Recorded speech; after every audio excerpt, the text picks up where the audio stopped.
Bonjour, bienvenue. Alors pour ceux qui ne me connaissent pas, mon nom est Julie Duplanty chez Pinceau, évidemment. Donc ce matin, nous allons faire notre première démonstration peinture sur tissu avec la peinture Cetacolor de PBO. Je vais vous montrer, j'ai créé un petit sac. Je suis un petit peu une conscience écologique pour ceux qui me connaissent, mon petit côté grano. Alors, au lieu de donner des sacs de plastique, je m'étais dit pourquoi pas réaliser un beau petit sac quand vous allez venir faire des achats chez nous en boutique. Donc, un beau petit sac à l'effigie de Pinceau pour démontrer à quel point vous nous aimez aussi, nous faire un petit peu de publicité, puis en même temps, c'est ça, avoir un beau petit sac personnalisé en même temps. Alors, je vais utiliser, comme je vous ai dit, je vais vous montrer comment travailler avec la peinture Cetacolor. On va travailler sur un beau petit sac comme ça ici en jute. Ce sac-là, contrairement à ce qu'on va utiliser normalement, on va utiliser beaucoup plus le coton. Dans le fond, pour peindre sur tissu, ça nous prend des tissus de fibres le plus possible naturels pour qu'on puisse les nettoyer et que la peinture adhère bien dans les fibres. Quand on choisit des polyesters, des tissus un petit peu trop synthétiques, c'est que la peinture elle a de la difficulté à adhérer dans les fibres, puis ça risque de lever quand on va nettoyer. Dans ce cas-ci, vu qu'il y a de la jute sur le sac, et ici on a un petit côté, je pense que c'est une jute aussi, ou comme un lin, sont plastifiés à l'intérieur, donc sont très résistants et se tiennent vraiment très bien. Je ne laverai pas ce sac-là avant de peindre. Pourquoi? Parce que la jute, elle risque de tout pelucher et tout ça, puis le plastique à l'intérieur peut-être de moins bien résister. Donc, c'est ça, on y va directement, puis on n'a pas besoin non plus de le repasser à ce moment-là pour fixer la couleur et tout, vu qu'on ne va pas le laver non plus, peut-être juste avec un chiffon sur le dessus s'il y a quoi que ce soit, mais on ne va pas aller le mettre dans la laveuse. Alors, pour celui-ci, ce sac-là, on peut y aller directement sur le tissu. Ensuite de ça, je vais, en fait, j'ai créé, dans ce cas-ci, un pochoir. Fait que vous pouvez vous le procurer ici chez Pinceau, un pochoir pour aller mettre notre effigie avec notre logo de chez Pinceau. Puis à l'endos, de l'autre côté, j'ai fait une petite création, dans le fond, comme ça ici, qui va aller à l'endos. Là, j'ai oublié mon sac, oui, s'il vous plaît. Hein, on se prépare, puis tout, on pense qu'on est correct. Finalement, il me semble que j'ai oublié quelque chose. Ben oui, j'ai oublié mon sac, fait que ça ne sera pas long. Bruno est allé me le chercher, puis je vais vous le montrer. Alors, pour ceux qui viennent de se connecter, bonjour, bienvenue. Je vais vous montrer aussi et parler du EasyTac, ou sinon, on a PBO aussi qui font en petit format de la colle repositionnable, justement pour appliquer sur les pochoirs et permettre à ce qu'ils ne bougent pas, puis que la peinture ne s'infiltre pas en dessous, fait que ça évite et limite beaucoup les bavures de peinture, que des fois ça fait en sorte que notre pochoir est moins intéressant. Bonjour! Donc aujourd'hui, j'ai des gens aussi qui sont ici avec moi dans la classe, donc on fait les démonstrations en public ici chez Pinceau, puis en même temps, on les fait live pour vous, pour ceux qui malheureusement ne peuvent pas se déplacer. Alors voilà le résultat du sac. Là, vous voyez les écritures à l'envers parce que la caméra est tournée vers moi, alors comme si j'étais en selfie, donc c'est normal, mais tout à l'heure, quand on va retourner la caméra, là, vous allez être correct. Et de l'autre côté, voilà ce que ça donne, des petits éléments qu'on utilise pour faire notre peinture. Donc, c'est ça, notre petit sac qu'on va faire ce matin. Alors, tout simplement, ce qui est le fun du pochoir, c'est qu'il y a vraiment des points de repère pour savoir où le placer, puis il y a vraiment la même largeur que le sac. Fait qu'en général, là, il est déjà bien centré. Le mien, mon pochoir, je dois faire des petits ajustements parce que c'était notre pochoir test, en fait. Donc, je dois faire mais quand vous allez vous acheter le vôtre, il est déjà avec des petits points de repère pour bien l'utiliser. Puis il y a vraiment, là, il y a la même largeur que le sac, fait que ça va super bien, on ne se casse pas trop la tête. Pour les pochoirs, ce qui est bien pour ceux qui ont de la difficulté des fois, qu'on retrouve des bavures sous le... Tu sais, on met de la peinture, puis des fois la peinture est liquide, puis ça vient s'infiltrer en dessous, fait que ça fait des pochoirs inégaux. Alors, ce qu'on peut faire, c'est d'utiliser le EasyTac de Krylon. Il faut vraiment en mettre une mince couche. Et là, faites attention, on n'en met pas du côté que je vois le lettrage comme il faut. Il faut vraiment le mettre à l'endos. Fait qu'on brasse pendant quelques minutes. Puis tout simplement, moi, je me mets là, je mets des papiers journaux puis tout ça. Puis je fais vraiment une vaporisation à peut-être 1 pied de distance, vraiment là, rapide. Là. Fait qu'un petit spray à peu près dans cette vitesse-là pour que ça laisse une mince couche de colle. Parce que s'il y en a trop, ça devient vraiment trop gommant puis ça peut risquer de la colle de rester sur notre tissu. Fait que quand on a fait ça, votre pochoir, on laisse sécher un petit peu, quelques minutes, le temps que la colle, elle sèche. Et là, ça devient comme un collant d'enfant, c'est que ça va toujours rester collant, mais on peut le retirer, le recoller plusieurs fois. Vous allez voir, même si vous lavez votre pochoir, il va toujours rester collant quand même. Donc, à un moment donné, la colle, elle va comme s'estomper. Fait que si vous en faites plusieurs, si vous voulez en faire pour donner en cadeau et tout, fait qu'il va rester collant un bon bout de temps. Puis moi, souvent, ce que je fais, c'est que je me garde les pochettes comme ça là, de plastique. Fait que vu qu'il est collant, ben, pour le ranger, c'est un petit peu plat. Fait que je viens le coller sur une feuille de plastique comme ça. Alors ensuite, je peux ranger mes pochoirs. Puis là, on aurait pu mettre à l'endos l'autre partie du pochoir aussi comme ça. Fait que ça se range bien à ce moment-là. Puis ça les protège aussi pour éviter que les petits coins relèvent. Fait que vu qu'ils sont collés, même si on met plusieurs pochoirs dans une boîte, ben, ça protège nos pochoirs. Alors, aussi, un petit truc, quand on fait de la peinture à tissu, c'est d'avoir des cartons rigides, soit en gros carton comme ça peut être soit du Coroplast qu'on utilise, une planche à découper là, de Dollarama là, qui est quand même un peu souple, mais qu'on est capable d'insérer à l'intérieur, ou une planche de bois. Fait qu'on vient se mettre une planche de bois, parce que, vous voyez, à l'intérieur, il y a les plis du sac. Donc, quand je vais peindre, ben, c'est un peu tannant, ces plis-là. Alors, pour éviter ça, je viens insérer un carton à l'intérieur. Comme ça, là, ma surface est beaucoup plus lisse et plus agréable là, à travailler. Là, moi, je n'ai pas utilisé de colle EasyTac sur mon pochoir parce que quand je l'ai fait chez nous, je n'avais pas. Donc, je me suis débrouillée comme ça. Puis, j'ai oublié ma bouteille chez moi aussi. Alors, je vais y aller comme ça. Moi, je vais le maintenir. J'ai quand même bien réussi la dernière fois. Fait que, c'est pas obligatoire d'en mettre, mais c'est une option pour faciliter les choses.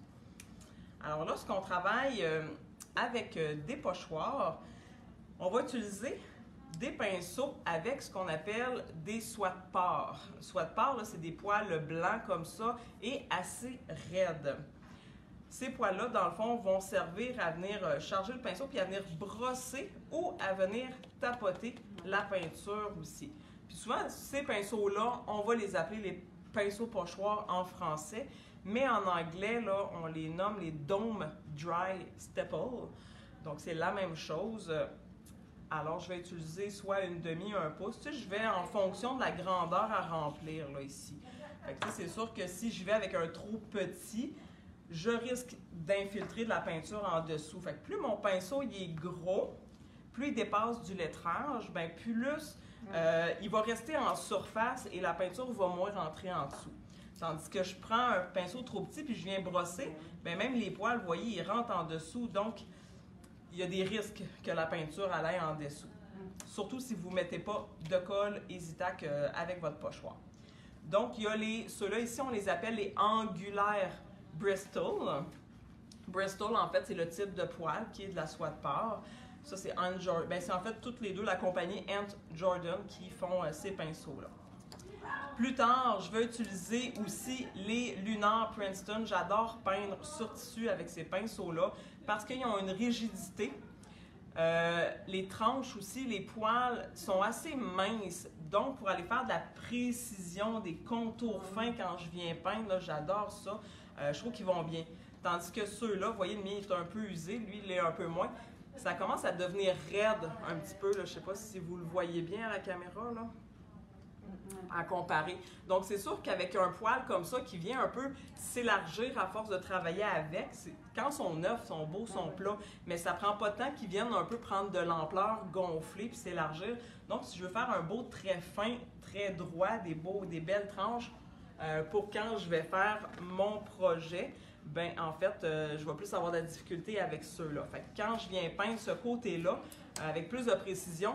Là, je vais plus utiliser les Lunar Blender. Il faut vraiment prendre des Lunar, pas une langue de chat régulière. Ça prend vraiment la mention Lunar Blender.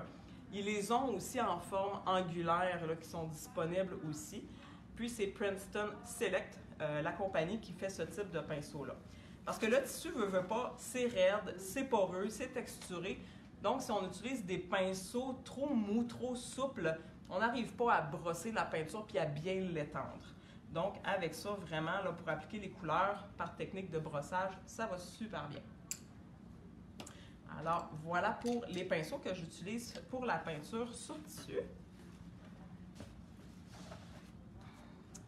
Donc, au début, c'est pas trop compliqué. Dans le fond, c'est qu'on va aller appliquer du noir. Si vous voulez aussi, c'est sûr qu'il n'y a pas de patron que je vais vendre pour faire ce projet-là, parce qu'en fait, c'est un peu pour la clientèle de chez nous ici, de chez Pinceau, que je voulais offrir ça. Mais si vous voulez aussi, vous pouvez faire l'autre côté. Mais il va être disponible. Dans le fond, vous allez pouvoir venir acheter votre pochoir ici à la boutique ou le commander en ligne. Les sacs aussi, puis même vous pouvez le faire sur d'autres sacs si vous voulez des sacs plus grands. On peut utiliser les sacs en coton qu'on vend ici aussi. Là, à ce moment-là, on a des sacs de couleur naturelle, on en a en jeans. Il faudrait peut-être juste changer les couleurs du lettrage. Alors voilà, fait que dans le fond, mon pinceau, quand je le charge, je viens me chercher un peu de peinture, là, idéalement. Je viens me chercher un peu de peinture avec le pinceau ou une spatule. J'en mets dans une petite assiette de styromousse. Et moi, je ne travaille pas les pots ouverts pour éviter que la peinture sèche trop. Quand je charge mon pinceau, je viens me chercher de la peinture. Je viens tapoter à côté. Pour ne pas avoir comme une motte trop épaisse de peinture, que ce soit trop humide. Et là, quand je vais aller tapoter, là, vu qu'il y a beaucoup de peinture, bien là, la peinture, elle risque encore là d'aller dans les creux en dessous. Donc, je viens unifier la peinture dans les poils en allant tapoter et charger les poils du pinceau un peu plus uniformément pour ne pas avoir trop une motte, puis pour aller gorger aussi les poils de peinture pour que je puisse faire quand même un bon bout de temps pour ne pas avoir à charger à tous les fois. Fait que c'est important d'aller bien quand même gorger de peinture les poils. Alors, je maintiens bien mon modèle pour éviter que ça rentre dans les craques vu que je n'ai pas de colle. Et soit on peut y aller, si vous voulez ça un peu plus opaque, on peut aller en allant tapoter. Fait que je vais vraiment donner des coups là, de haut en bas. Donc, à ce moment-là, je peux mettre un petit peu plus de peinture sur mon pinceau. Je peux donner une première couche, laisser sécher et revenir avec une seconde. Même sur tes lettres? Sur les lettres? Oui. Là, tu es en train de couvrir le Z. Oui. Hein? Fait que là, dans le fond, je remplis les espaces. Si je veux ça un peu plus doux, je pourrais tout simplement aller par petits mouvements circulaires, là, brosser. C'est la même affaire quand on travaille sur toile, sur peinture, c'est un peu la même chose qu'on fait pour travailler avec les pochoirs. C'est la même technique. Fait que vous voyez, en tapotant, mon Z est beaucoup plus noir parce que j'ai mis un peu plus de peinture et j'ai vidé mon chargement sur le E pour seulement aller brosser puis aller faire quelque chose de plus doux, plus léger. Exactement. Donc, ça fait juste comme si on faisait du brossage à sec en fait. Donc, selon votre goût, vous pouvez aller plus intense ou moins intense pour aller charger vos lettres pour faire. Fait qu'on y va comme ça pour, dans le fond, le découvrir et créer, qui est en noir. Quand j'ai terminé ça ici, là, je vais aller faire mon tube. Alors, le tube.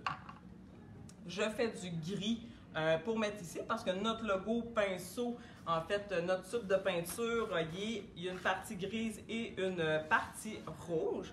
Donc, je vais mélanger du noir et du blanc pour aller faire mon gris.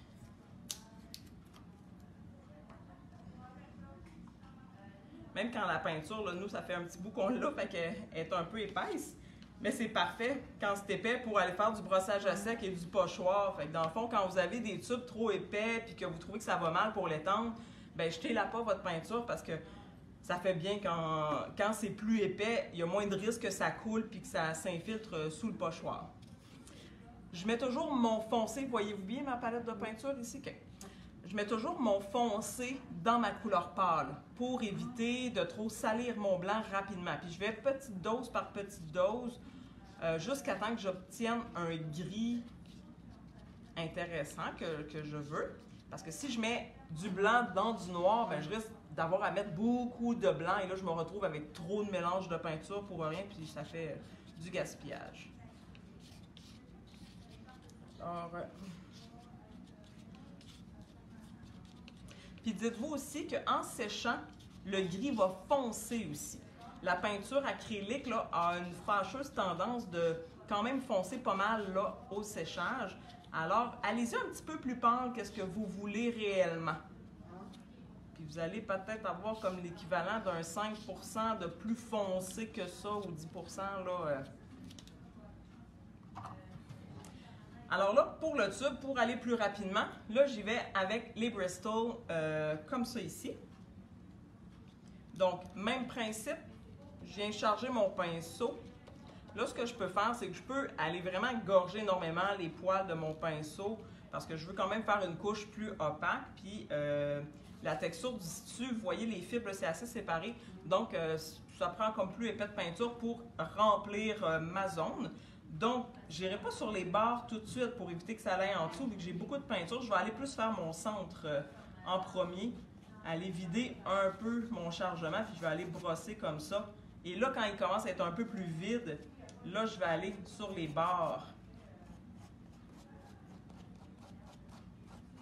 Fait que tout dépendant. Est-ce que je veux quelque chose de plus léger? Même chose que je viens juste brosser à la surface, mais je vais aller comme suit. Puis sinon, si je veux quelque chose de plus opaque, comme là, mais vraiment, là, je vais aller me mettre beaucoup plus épais de peinture pour aller vraiment un peu comme remplir tous les petits trous, là.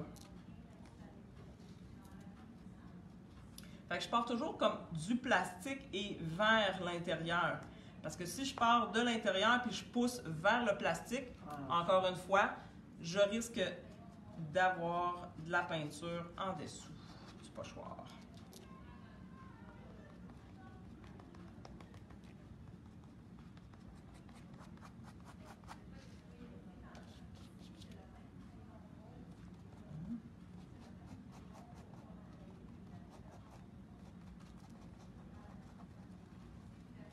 Quand mon pinceau il est un peu plus vide, là, je peux me permettre, là, vous voyez, là, je viens vraiment brosser pour étaler ma peinture, pour l'étirer un petit peu plus. Je vais m'en faire d'autres, j'en ai déjà plus. Ça voit beaucoup ce type de peinture, de tissu-là. Oui, c'est comme une jute ou un lin. Peux-tu mettre du gris à la grandeur? Ou... Non, pas à la grandeur. J'ai vraiment arrêté là, au niveau du E pour aller mettre mon rouge après ça là. Puis il y a le bouchon aussi qui est gris. Alors, sur la fin de mes pots. Parfait, parce qu'elle commence à être épaisse, donc ça va passer ma peinture. Pour que je puisse la renouveler.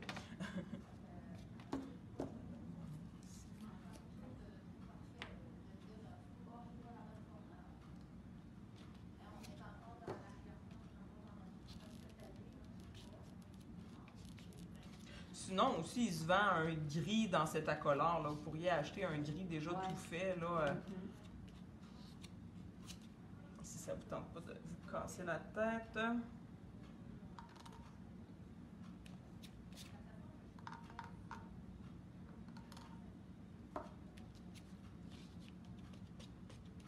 Même, j'aurais pu faire mon mélange sur un papier, dans une palette humide aussi. Parce que de l'autre côté aussi, je vais avoir besoin du gris, donc j'aurais pu m'en faire une plus grande quantité pour aller faire les deux côtés de mon sac. Donc avec la spatule, vraiment, là, on vient vraiment écraser le pigment pour vraiment bien mélanger, puis je ramène ma couleur. Toujours comme ça. Si votre peinture est un peu trop épaisse, là, ça fait longtemps que vous l'avez comme moi, puis là vous trouvez qu'elle est difficile à appliquer, vous pouvez ajouter à l'intérieur, il existe un médium éclaircissant, mais il ne faut pas prendre du médium éclaircissant de vitrail, il faut prendre vraiment le médium éclaircissant de cet accolard là, pour le tissu qui est fait et conçu pour ça. Donc, c'est un petit peu plus liquide que la peinture. On peut se servir aussi du médium éclaircissant de cet accolard pour aller créer des transparences, des fois dans des couleurs. Des fois, on veut faire des ombres, puis tout ça là, sur nos éléments de peinture. Là, fait que... Alors, je viens faire ma ligne où je vais arrêter de mettre mon gris.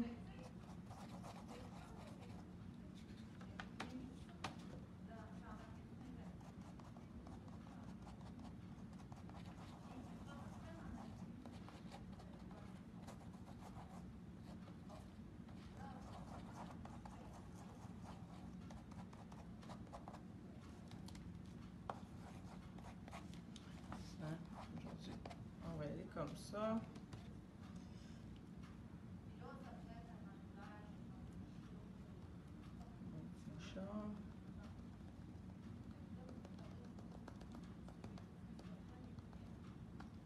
Et ici, il faut faire attention parce que la ligne est pas large entre le rouge et le... Fait que, je vais vraiment faire attention pour pas que mon pinceau déborde, là. Voilà. Alors, pour le rouge, j'ai utilisé le rouge transparent Cardinal Red numéro 24. Ça aurait pu être aussi le rouge opaque numéro 80, que je ne me rappelle pas de son nom. Je pense que c'est juste rouge 80. Peu importe. Moi, j'aime beaucoup utiliser les teintes transparentes parce elles sont un petit peu plus fluides, plus liquides, plus pigmentées à mon avis. Oui, elles sont transparentes, mais on peut leur rajouter soit un peu de blanc si on veut que ce soit plus opaque, comme par exemple pour le turquoise. C'est sûr que le rouge, si je lui rajoute du blanc, évidemment, ça va donner rose. Ou sinon, mettons, si je me sers de ces teintes-là sur un sac noir, c'est comme si je dessinais avec un crayon feutre, ça paraîtrait pas. Alors, on peut mettre un fond blanc avant et ensuite venir avec le rouge par-dessus. Dans ce cas-ci, peu importe là, ce que vous avez, que ce soit le rouge opaque ou transparent, là, ça importe peu vu que le tissu du sac il est clair.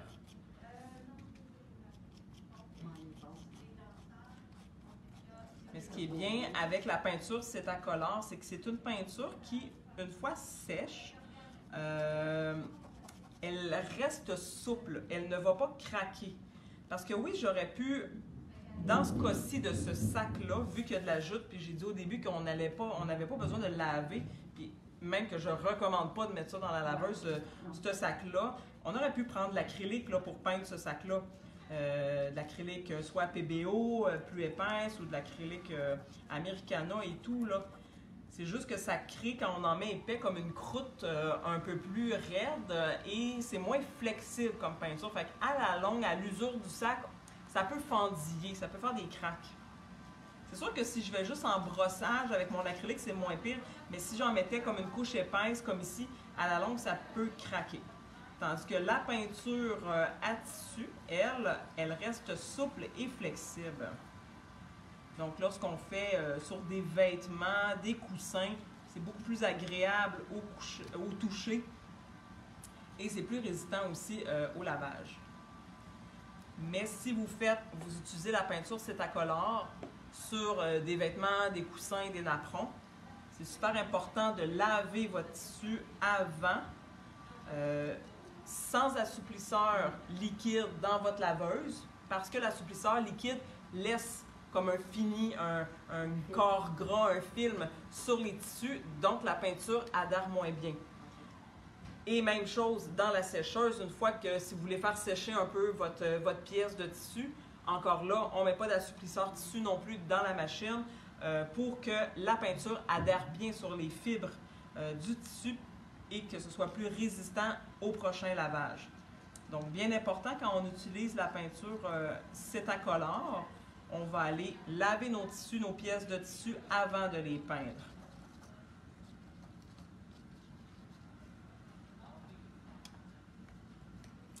Puis aussi, la peinture, si c'est incolore, demande pour bien fixer les couleurs. Une fois que c'est terminé, on laisse sécher un 24 à 48 heures. Et là, on doit aller fixer avec un fer à repasser pendant au moins 5 minutes partout. Même moi, ce que je vais faire, c'est que je vais aller mettre un papier parchemin sur ma pièce pour éviter d'avoir le fer à repasser directement dessus. Puis je vais repasser pendant 5 minutes pour vraiment bien fixer la peinture. Puis on règle à coton. Fer à repasser réglé à coton, puis on vient vraiment fixer notre peinture. Donc, elle va être encore plus résistante. Juste une fille que le patron va sortir la prochaine semaine. Ah oui, fait qu'on va faire le patron finalement? C'était déjà prévu. T'es supposé sortir. Elle est sortie aujourd'hui. OK. Oui. Fait qu'on fait un petit mini patron en fait. Ouais. C'est bon. Donc, on va faire un mini patron. Donc, vous allez avoir les informations. Fait que ça va être disponible, Carole m'a dit, d'ici la semaine prochaine. Alors, voilà pour le rouge. Fait que tout simplement... C'est pas long à faire, un projet comme ça? Non, c'est vraiment pas long. C'est vraiment le fun. Fait que ça, on peut en faire plusieurs puis les offrir en cadeau. Là, on fait un petit travail à la chaîne. Fait qu'ensuite, l'autre pochoir, la partie 2 du pochoir est prévue pour aller vraiment dessus. Là, comme je vous ai dit tout à l'heure, le mien, je suis allée comme un peu le tasser. Mais les vôtres, parce que c'était comme le test qu'on avait reçu le premier, donc pour que je puisse faire le projet, je l'ai fait d'avance, mais on a fait rectifier ça. Fait que dans les prochains, vous avez des petits points repères, fait que ça vous aide à vous placer. Donc, moi, j'ai été mettre le chez pinceau là. Puis, le pinceau, je l'ai mis un petit peu plus à gauche, puis après ça, j'ai tassé là, au centre de mon rouge, là, le seau en blanc après. Donc, moi, j'ai bougé un petit peu là, pour m'installer comme il faut. Mais avec le vôtre, là, le prochain, il devrait être correct. Alors, c'est la même chose avec le noir. Donc, par-dessus, quand mes couleurs sont sèches, là, le rouge, avec le blanc, je ne le ferai pas tout de suite parce qu'il ne sera pas sec et ça va virer rose, mais c'est le même principe. Donc, avec le pinceau pochoir là, par-dessus, je viens brosser.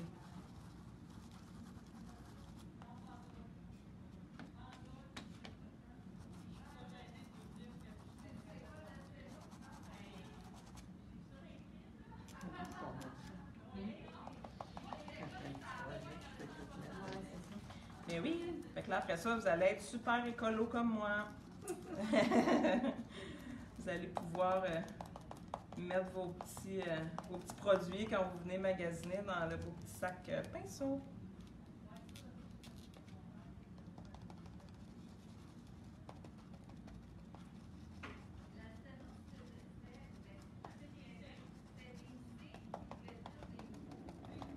Alors aujourd'hui, là, pour ceux et celles qui ne le savaient pas, mais on est en porte ouverte, en fait, jusqu'à demain soir, 5 heures. Il y a beaucoup de spéciaux.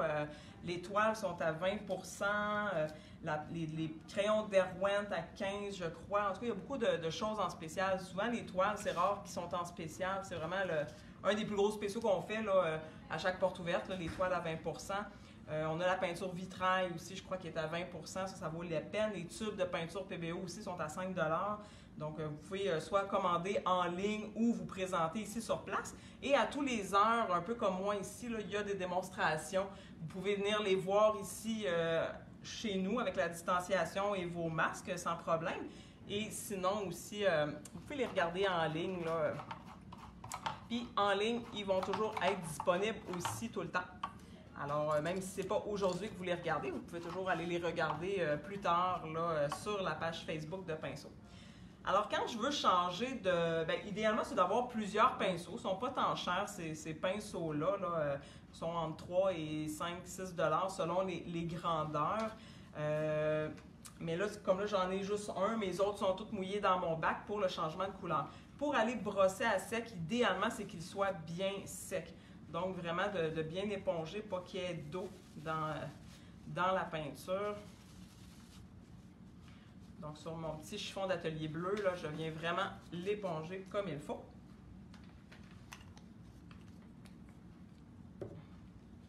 Et là, je vais aller faire mon petit seau, pinceau. On va aller finir ce pot-là.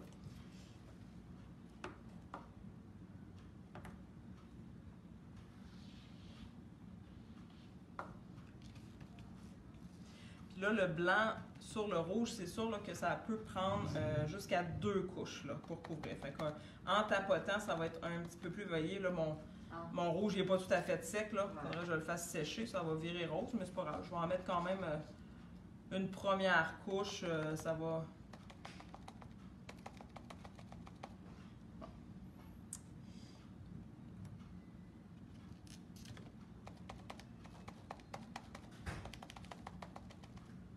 Ça va donner une petite idée là, de ce que ça donne. Là. Mais c'est ça, mon rouge, il faudrait que je le fasse sécher comme il faut avant. Mais ça vous donne une petite idée comme ça de ce que ça donne. Puis par la suite, en fait, j'ai rajouté, je sais qu'on aime le petit bling-bling, les petits brillants, je ne sais pas si vous voyez. J'ai fait un petit contour, fait que aussi, peut-être avec la vidéo, vous ne le voyez pas bien, mais il y a un petit cerne contour que j'ai utilisé. C'est le cerne 3D de Cetacolor noir scintillant. Donc, c'est comme un gel noir dans lequel il y a des paillettes noires à l'intérieur. Donc, j'en ai ajouté un petit peu sur mes lettrages. Puis, j'ai fait le contour de mon tube aussi avec ça. Puis, je l'ai aussi utilisé de l'autre côté pour aller faire le contour de mes éléments. Donc, ici, je suis venue mettre le noir en brossage à sec, un peu de blanc, un peu de gris, du rouge.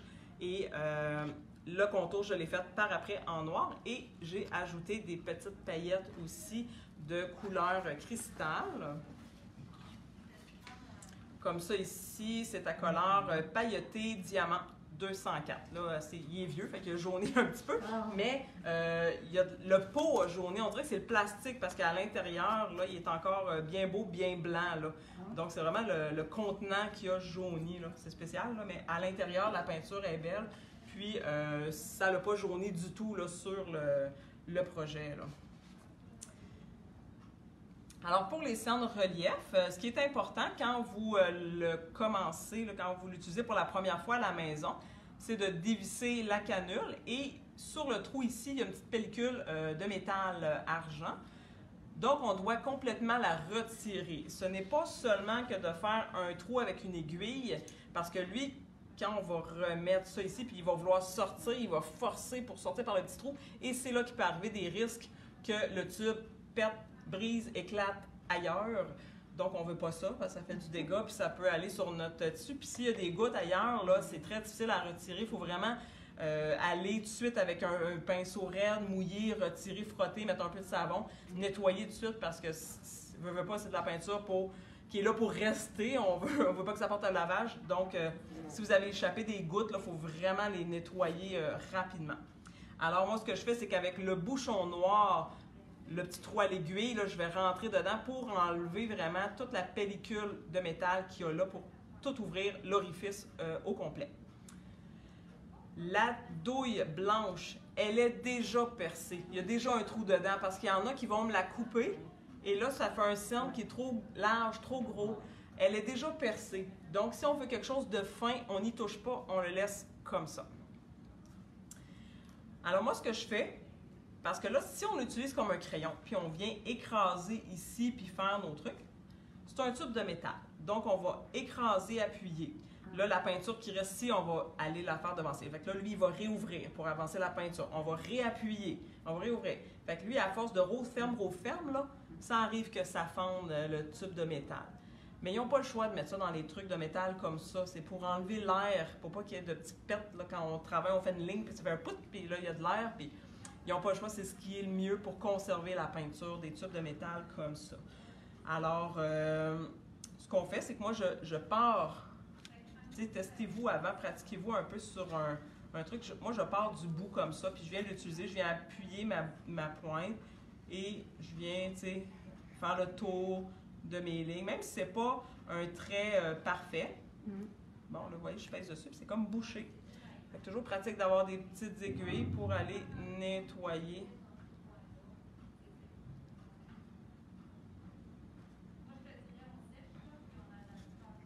Voilà. Fait que dans le fond, je viens faire un peu le contour de mes lettres comme ça ici. Là. Même si c'est pas parfait, égal, puis que des fois, il y a des petits espaces, le but, c'est juste de mettre un petit relief là, un peu stylisé autour de tout ça. Là. Même que sur le tube pinceau, là, je suis vraiment venue gribouiller, pour donner du style un peu aussi, faire un peu effet de dessin, un peu plus artistique, puis ça crée du mouvement aussi là, dans le modèle. Moi, je vous le présente demain, il est à l'envers, hein? Vous aimez mieux comme ça, hein? C'est bon. Fait que c'est ça. Puis après ça aussi, une fois que c'était bien sec, je vais faire attention de ne pas mettre mon projet dans ma peinture. Je suis venue ajouter des petites paillettes. Donc, les paillettes diamants, c'est un gel transparent dans lequel il y a des petits brillants. Donc, vous avez l'impression que c'est blanc, mais en fait, c'est pas blanc, c'est transparent. Donc, quand je vais aller en appliquer puis l'étirer, et quand ça va sécher complètement transparent, et là, on va que voir les petits brillants. Fait que là, je suis venue tout simplement en mettre. Fait que là, ça ne va pas faire des taches blanches comme ça. Là. Le blanc va sécher et tout simplement, c'est les brillants, les paillettes qui vont rester comme apparentes. Donc, je suis venue comme ça agrémenter de petites touches de petits brillants bling-bling qu'on aime toujours bien. Là, j'ai utilisé le diamant. Le diamant, il brille avec un peu plusieurs teintes. On dirait que ça brille rose, vert, turquoise. On aurait pu prendre aussi le pailleté argent aussi, si on veut aussi rester dans le monochrome du projet aussi. Ça aurait pu être très joli. On a du pailleté rouge aussi. Si on aime ça brillant, on aurait pu mettre du pailleté rouge sur le rouge, pailleté argent sur le argent. Là, après ça, c'est vous qui décidez de le personnaliser à votre goût. Je vais vous montrer, je ne vais pas me tromper de bouchon, puis je vais remettre. Fait que, dans le fond, quand je viens faire mon tour, souvent je vais m'appuyer aussi pour ne pas trembler. Je vais vraiment aller m'appuyer, mon poignet, des fois mon petit doigt aussi me sert de trépied. Et c'est pas juste la main qui va bouger, c'est vraiment le bras en entier. Donc, tu sais, là, mon bracelet, il accroche, il me dérange. Donc, je vais le retirer pour vraiment être à l'aise, pour aller créer des lignes fines aussi. Puis souvent, je mets ma main aussi pour vraiment bien m'appuyer, pas trembler. Et là, je viendrai tout avec mon bras bouger. On pourrait aussi utiliser une règle pour s'aider et faire des lignes fines. C'est juste de faire attention de ne pas appuyer le cerne là pour pas que quand je retire ma règle, la peinture vienne avec. Mais je peux m'installer de l'autre côté comme ça ici. Et je vais déposer ma plume, ma douille sur la règle pour éviter que la peinture touche la règle. Si vraiment vous voulez faire des lignes très droites, il y a toujours cette façon-là. Là. Donc, mon cerne relief, là, il y a peut-être 2 mm. J'ai de la misère à le faire sortir. J'ai changé de...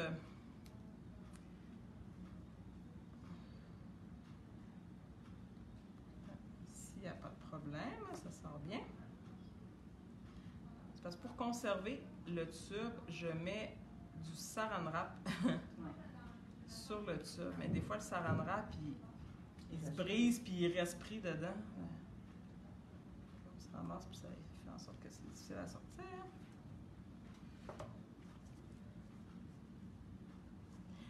Ça arrive aussi des fois que la peinture, tu sais, veut pas, là, il y a des fois des petites défectuosités dans certains produits. C'est rare, mais ça m'est déjà arrivé que même une fois vissée, la peinture, elle se met à sortir par ici, sur le bord du tube. Un petit truc, si vous avez à la maison du téflon, le ruban que les plombiers mettent avant de visser comme un tuyau. Donc, on peut mettre du téflon et visser. On en met un petit morceau. Sinon, du saran wrap aussi, tout simplement, qu'on vient mettre sur les rainures du tube et on vient visser. Fait que ça vient comme un peu bouché. Fait que si on a de la difficulté à le serrer, là, puis à ce que ça coule, c'est toujours une option qu'on peut faire. C'est un petit truc. Avec l'expérience, on trouve des trucs. Fait que vous voyez, ça fait des belles lignes droites. Alors, vous saurez comment faire des belles lignes droites avec le cerne relief.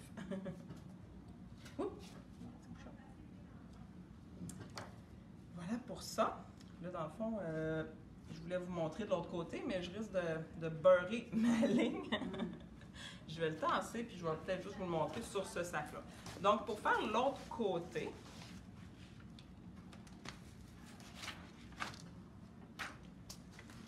un truc là, pour décalquer, parce que souvent, les commentaires qu'on a, c'est quand on décalque les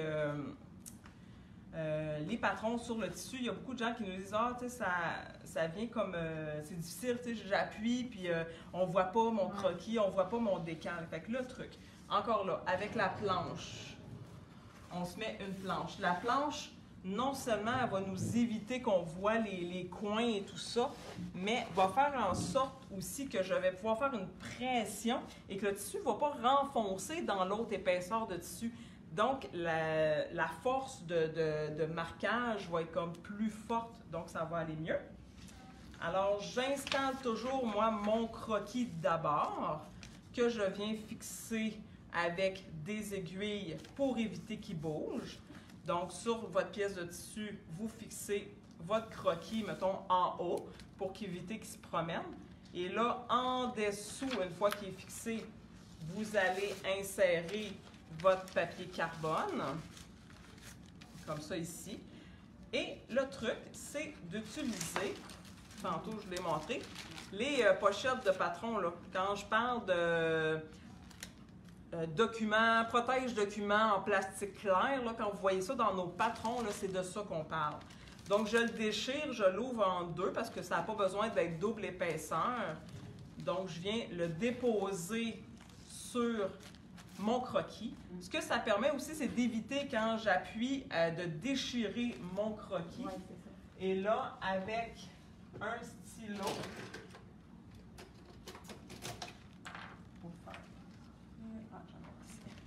j'ai oublié de sortir mon stylo. Pourquoi un stylo et non un stylet? Le stylet, sur le plastique, on dirait qu'il glisse moins bien. Et aussi, je fais ça, mais à un moment donné, j'ai un téléphone, je suis dérangée. Ah non, j'étais rendue où? Je ne sais plus quelle ligne j'ai faite, quelle ligne j'ai pas fait. Là, je suis pris pour regarder en dessous de mon patron et tout. Bon, on peut l'utiliser, mais moi, je trouve ça tannant pour ça. Alors, un bon vieux stylo à billes. La pointe est en métal, donc j'ai une bonne force pour vraiment... Et là, je vais vraiment aller là, appuyer, puis je vais enlever parce que je ne vais pas le faire sur sur mon croquis, mais je vais aller vraiment faire un mouvement de va-et-vient comme ça en faisant une bonne pression. Tu sais, là, vous m'entendez, là? Comme ça. Alors, avec l'encre glisse bien sur le plastique. Je vois aussi les lignes que j'ai faites. Là, c'est sûr que vous voyez, c'est ce que j'ai utilisé pour faire mon croquis. Vous voyez le dessin. Si vous en prenez un qui est transparent, bon ben, là, on ne se mêle pas parce qu'on sait ce qu'on a fait, on n'a pas fait. Alors là, vraiment, là, si ça ne fonctionne pas, là, c'est peut-être votre carbone qui est un peu trop usé et tout. Là. Et on utilise les mêmes carbones qu'on va se servir aussi pour, sur nos toiles, notre peinture sur bois, et etc. C'est les mêmes carbones qui se servent aussi. Sur un tissu foncé, je vais utiliser le carbone blanc. Sur un tissu pâle, je vais utiliser le carbone noir. Fait que c'est vraiment un truc, là. Donc, la planche de bois, le carbone bien placé, le plastique par-dessus, puis vraiment là, des mouvements de va-et-vient. Pas juste faire une ligne comme ça, là. Petit mouvement va-et-vient, là, puis on appuie fort. Et à ce moment-là, votre calque, il devrait être bien placé. Alors, comme je disais tout à l'heure, pour ce projet-là, ben, j'ai plus utilisé de ce côté-ci, une fois que mes dessins étaient faits, tout simplement, j'ai refait un mélange de gris pour ajouter un peu de gris ici et là, avec les pinceaux lunaires par brossage à sec. J'ai utilisé le noir un petit peu pour faire des ombres. En fait, le noir, c'est mon glitter que j'ai fait ma ligne à la fin. Et avant qu'elle sèche, je suis venue chercher un peu le côté de ma ligne pour la défaire, puis salir, puis aller accentuer mes ombres aussi. J'ai pris du noir à la fin pour aller brosser un petit peu de lumière sous mes éléments pour aller faire de l'ombre.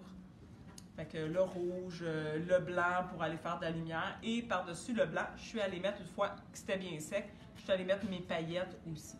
Fait que c'est de cette façon-là que j'ai travaillé pour l'autre côté. Mais tu sais, vous pouvez aussi le personnaliser à votre façon. Alors, je vous souhaite une belle après-midi, puis venez nous voir. Alors, j'espère que ça a été intéressant, que ça vous a aidé aussi avec la peinture à tissu. Alors, je vous souhaite une belle fin de journée.